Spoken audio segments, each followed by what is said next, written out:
এটা বলতেই কেমন লাগছে, যদি মানি ইন দ্য ব্যাংকে রোমেন রেন্সের রিটার্ন না হয় তাহলে ভুলে যাও যে রোমেন রেন্স আর রিটার্ন করবে।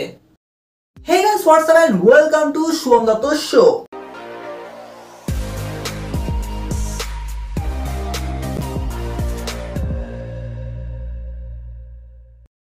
সো গাইস, আজকে সকালে একটা ডিসকাশন হয়েছিল আর আমি কালকে রাত থেকে ডিসকাশন শুরু করেছিলাম। মানি ইন দ্য ব্যাংকের প্রত্যেকটা ম্যাচকে নিয়ে আমি অ্যানালিসিস করেছিলাম আর আজকে সকালের ডিসকাশনটা ছিল হচ্ছে রোমেন রেন্সের রিটার্নকে নিয়ে। আমরা রিটার্নটাকে নিয়ে ডিটেলস অ্যানালিসিস করেছিলাম, মেনলি স্টোরি লাইনের রেসপেক্টে। কিন্তু স্টোরি লাইনের বাইরেও তো ভাই একটা জীবন রয়েছে, মানে সত্যি অগোছালো করা জীবন এটাকেই বলবো। আর এই মুহূর্তে টিকেও নাকি রাজি নয় যে রোমেন রেন্সকে রাখবে বলে। মানে এটা ভাবলেই কেমন লাগছে ভাই, রোমেন রেন্সের কন্ট্রাক্টকে নিয়ে রিনেগোসিয়েশন করা হচ্ছে। মানে $15 মিলিয়ন কেন খরচা করবো রোমেন রেন্সের ওপর?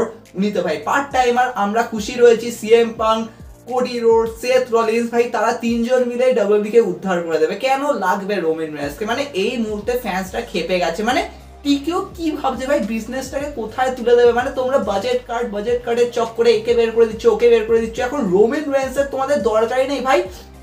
এটা রোমেন রেন্সের একটা অপমান। মানে সিরিয়াসলি রোমেন রেন্সের কাছে এটা একটা বড় অপমানের যে ভাই আমাকে প্রাধান্য দেওয়া হচ্ছে না, যেখানে আমি স্ট্রাগল করেছি, আমি এই পজিশনে এসেছি।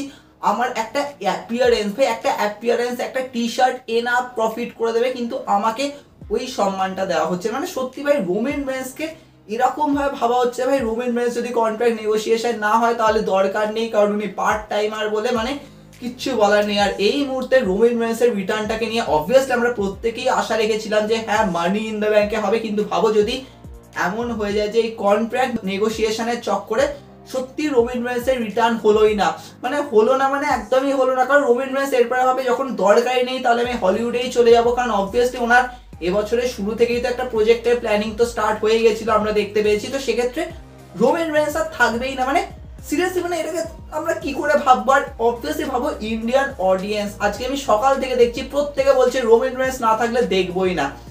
রোমেন রেন্স থাকবে না মানে এটা ভাবলেই মানে কেমন লাগছে। কিন্তু দেখো মানি ইন দ্য ব্যাংক, যতক্ষণ না মানি ইন দ্য ব্যাংক না হচ্ছে কিছু বলা যাচ্ছে না। মানি ইন দ্য ব্যাংকে সত্যি কি ওই বড় ধামাকাটা হবে, বড় রিটার্নটা হবে? বা দেখো সবাই বলছে রোমেন রেন্সকে হয়তো রিপ্লেস করে দেওয়া হবে অন্য কারোর সাথে, এটা চান্সেস আছে। দেখো প্রথমেই তো এটাকে নিয়ে কথা বলবো। দেখো এটা নাকি অনেক এক্সপেকটেশনের মধ্যে এসেছিল, সেটা হচ্ছে এল গ্রান্ডে আমেরিকানো যে মানি ইন দ্য ব্যাংকে রয়েছে। না আমি বলছি না যে তাকে জিতিয়ে দেওয়া হবে, মানে তাকে যে পুশটা দেওয়া হচ্ছে না, মানে ফ্যান্সটা ক্রিটিসাইজ করছে যে তোমরা চ্যাট গেবেল আর এল গ্রান্ডে আমেরিকানোকে পুরো সেপারেট করে দিয়েছো। মানে এক্ষেত্রে অ্যাকচুয়ালি স্টোরি লাইনটা চলছে কিভাবে? কিন্তু দেখো এটা ঠিক যে এল গ্রান্ডে আমেরিকানো মানে শুরু, মানে আগে যদি আমি এটা বলি যে ওয়ার্ল্ড কোলাইডে চ্যাট গেবেল আর ভাইকিংগোর ম্যাচ আছে। এবার অনেকে এটা ভাবছে এটা হয়তো হতে পারে যে হয়তো সত্যি চ্যাট গেবেল কোনোভাবে হয়তো ইনজিওর্ড হয়ে গেল, আর তার কারণে বুঝতেই পারছি এল গ্রান্ডে আমেরিকানো তাহলে কম্পিট করতে পারবে না। এবার ওই সিনারিওটা যদি এইভাবে দেখায় যে ওনার জায়গায় রোমেন রেন্স এন্টার করলো মানি ইন দ্য ব্যাংকে, অনেকটা ঠিক ওই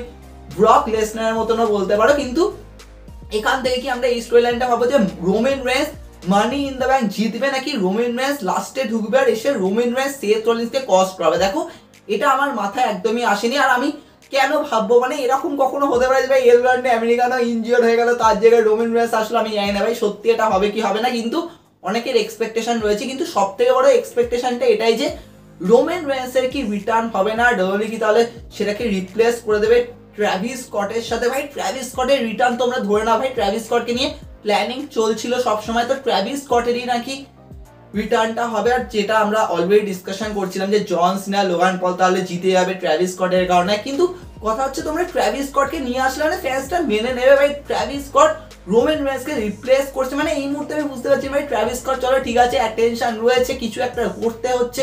রকের অ্যারাউন্ডে তোমরা করেছিলে, জন সিনার রিটায়ারমেন্টেও তোমরা দেখিয়েছিলে, রেসলমেনিয়াতেও উনি ছিলেন, কিন্তু রোমেন রেন্সকে রিপ্লেস করা হবে ট্র্যাভিস স্কটের দ্বারা। মানে ট্র্যাভিস স্কট ওখানে ওই জায়গাটায় আসবে, মানে সিরিয়াসলি মানে কিভাবে ভাই ডাব্লিউডাব্লিউ কোন লেভেলে মানে বুকিং দিচ্ছে? আর আমি এখানে কখনোই ক্রিটিসাইজ করবো না ট্রিপল এইচ কে, সবাই এখানে ট্রিপল এইচ কে ক্রিটিসাইজ করছে। এখানে ট্রিপল এইচ এর নিজের চাকরি সংকটে ভাই ওনাকে নাকি সরিয়ে দেওয়ার প্ল্যান চলছে। এখন কিচ্ছু বলার নেই ভাই, সিরিয়াসলি কিচ্ছু বলার নেই। আর এটাই আমি বলবো যে এই মানি ইন দ্য ব্যাংক পিএলই কিন্তু খুবই গুরুত্বপূর্ণ, কারণ এখানে সত্যি যদি কোনো বড় ধামাকা হয়, মানে সত্যি রোমেন রেন্সের রিটার্ন হয় তাহলে একদিকে, যদি না হয় আর আমরা যদি দেখি যে ট্র্যাভিস স্কটের রিটার্ন হচ্ছে তাহলে বুঝতে পারছি যে ট্র্যাভিস স্কটের অ্যাঙ্গেলটা রোমেন রেন্সের রিটার্নটাকে রিপ্লেস করে দেওয়া হলো, এটা একটা বড় ফ্যাক্টর। তবে এটা ঠিক যে আমরা মানি ইন দ্য ব্যাংক যতক্ষণ না দেখবো ততক্ষণ কিচ্ছু বলতে পারবো না, কিন্তু এটাও মানতে হবে যে ভাই রোমান রেন্সের অ্যারাউন্ডে যেটা চলছে, তাহলে যদি সত্যি এটা হয় যে ভাই কন্ট্রাক্ট নেগোসিয়েশন হলো না, তাহলে রোমান রেন্স সত্যি টাটা বাই বাই করে দেবে, কারণ রোমান রেন্সের দরকার নেই যেখানে তাকে প্রাধান্য দেওয়া হচ্ছে না। তবে তোমাদের কি মনে হয়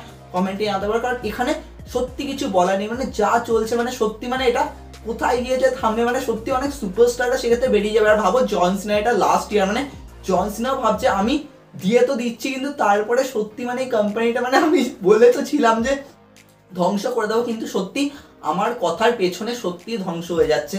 আর বেশি কিছু বলার নেই, কিন্তু এটা ঠিক যে মানি ইন দ্য ব্যাংক অব্দি অপেক্ষা করো, কারণ মানি ইন দ্য ব্যাংকে সত্যি কিছু এসপার নয়তো ওসপার হয়ে যাবে। আর এই পিএলই কিন্তু সত্যি এখন খুবই গুরুত্বপূর্ণ হয়ে গেছে, কারণ এই একটা পিএলই অনেক কিছু ফিল করাবে, অনেক কিছু দেখিয়ে দেবে যে সত্যি রোমান রেন্স আছে কি নেই। আর আমি এটাই বলবো, যদি Roman Reigns money in the ব্যাংকে রিটার্ন না করে তাহলে ভুলে যাওয়া ভাই রোমান রেন্সের রিটার্ন আর কোথাও হবে বলে, কারণ এই মুহূর্তেই রিপোর্টটা এসছে, মানে এই কথাগুলো বেরিয়ে এসেছে যে রোমান রেন্সের কন্ট্রাক্ট নিয়ে নেগোসিয়েশন চলছে, মানে বুঝতে হবে যে এই মুহূর্তে তোমার রোমান রেন্সের রিটার্নটা ওই জন্য হয়তো ডিলে হবে অথবা সত্যিই হলো না।